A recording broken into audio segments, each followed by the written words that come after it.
Piece and Joy.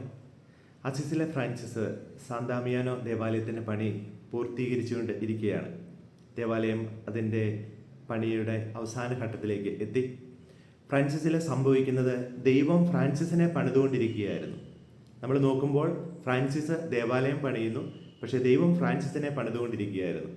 കൂടുതൽ എളിമയിലേക്കും കൂടുതൽ സ്നേഹത്തിലേക്കും കൂടുതൽ തുറവിയിലേക്കും കൂടുതൽ ദൈവാശ്രയ ബോധത്തിലേക്കുമൊക്കെ ഫ്രാൻസിസ് വളർന്നുകൊണ്ടേയിരുന്നു. ഫ്രാൻസിസിന് സംഭവിച്ച മാറ്റം പോലെ പരിശുദ്ധ കത്തോലിക്ക സഭയിലും ഒരു പുതിയ തുടക്കം അവിടെ കുറിക്കുകയാണ്. ഫ്രാൻസിസിനെ ദൈവം പണിയുന്നു. ഫ്രാൻസിസ് ഒരു കൊച്ചു ദേവാലയം പണിയുന്നു. അതോടൊപ്പം തന്നെ അതിന് ചുറ്റുപാടുകളിൽ തിരുസഭ ഒരു നവീകരണത്തിലേക്ക് വരുന്നു. ഫ്രാൻസിസ് ദൈവത്തിൽ മാത്രം ആശ്രയിച്ചുകൊണ്ട് സമ്പത്തിലും പദവിയിലും പ്രൗഢിയിലും ഒക്കെ ആശ്രയിക്കാതെ, പേരിലും പ്രശസ്തിയിലും ആശ്രയിക്കാതെ, വലിയ സമ്പത്തിൻ്റെ ആ ഒരു സ്രോതസ്സിൽ ബലത്തിൽ മുന്നോട്ട് പോകാതെ ദൈവത്തിൽ മാത്രം ആശ്രയിച്ച് മുന്നോട്ട് പോകാൻ തയ്യാറായപ്പോൾ അത് കണ്ട അനേകരിൽ മാനസാന്തര അനുഭവമുണ്ടായി. ഞങ്ങളും അതിനുവേണ്ടി വിളിക്കപ്പെട്ടവരാണെന്ന് പുരോഹിതർക്ക് തോന്നി.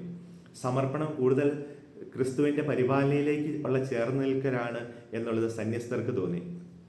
കൂടുതൽ വിശുദ്ധിയിലേക്കുള്ള വിളിയാണ് കുടുംബജീവിതമെന്ന് മറ്റുള്ളവർക്ക്, ചുറ്റുപാടുകളിലുള്ളവർക്ക് തോന്നി. പതിയെ ഫ്രാൻസിസിൻ്റെ കൊച്ചു ദേവാലയം പണി പൂർത്തീകരിക്കുന്നു. ദൈവം ഫ്രാൻസിസിനെ പണിതുകൊണ്ടിരിക്കുന്നു. ഫ്രാൻസിസിലൂടെ സഭ നവീകരിക്കപ്പെട്ടുകൊണ്ടിരിക്കുന്നു. ഫ്രാൻസിസിൻ്റെ കൊച്ചു നിയമാവലിയിൽ തൻ്റെ സഭ ആരംഭിച്ചു കഴിഞ്ഞപ്പോൾ ആ സഭയുടെ നിയമാവലിയിൽ ഇപ്രകാരം രേഖപ്പെടുത്തിയിട്ടുണ്ട്: സഹോദരങ്ങൾ ഒന്നും സ്വന്തമായിട്ട് കരുതി വയ്ക്കരുത്, അവർക്കൊന്നും സ്വന്തമായിട്ടുണ്ടാവരുത്. അവർ ഈ ലോകത്തിൽ അപരിചിതരും തീർത്ഥാടകരുമായിട്ട് ജീവിക്കണം. ഈ ലോകത്തിൽ പിൽഗ്രിംസ് ആൻഡ് സ്ട്രേഞ്ചേഴ്സ് ആയിട്ട് മാറണം.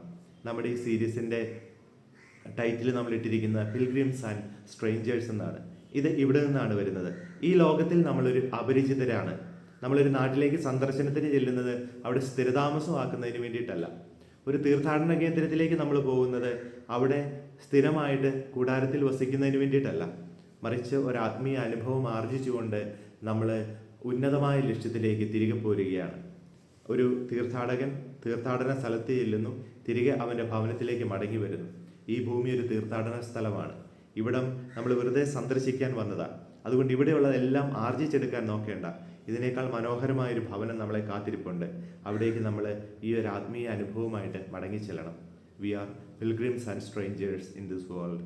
ഇതാണ് അസിസിലെ ഫ്രാൻസിസ് നമ്മളെ ഓർമ്മപ്പെടുത്തുക. നമ്മുടെ എല്ലാ മനോഭാവങ്ങളും ഇപ്രകാരം ദൈവത്തിൽ മാത്രം ആശ്രയിച്ച് ദൈവം മാത്രമാണ് എൻ്റെ സമ്പത്തെന്നുള്ള ഏറ്റുപറയൽ ആവട്ടെ. നിന്റെ നിക്ഷേപം എവിടെയോ അവിടെയായിരിക്കും നിന്റെ ഹൃദയവും. നമ്മുടെ കർത്താവായ യേശു മിശിഹായുടെ കൃപയും പിതാവായ ദൈവത്തിൻ്റെ സ്നേഹവും പരിശുദ്ധാത്മാവിൻ്റെ സഹവാസവും നാം എല്ലാവരോടും കൂടെ ഉണ്ടായിരിക്കട്ടെ, ഇപ്പോഴും എപ്പോഴും എന്നേക്കും.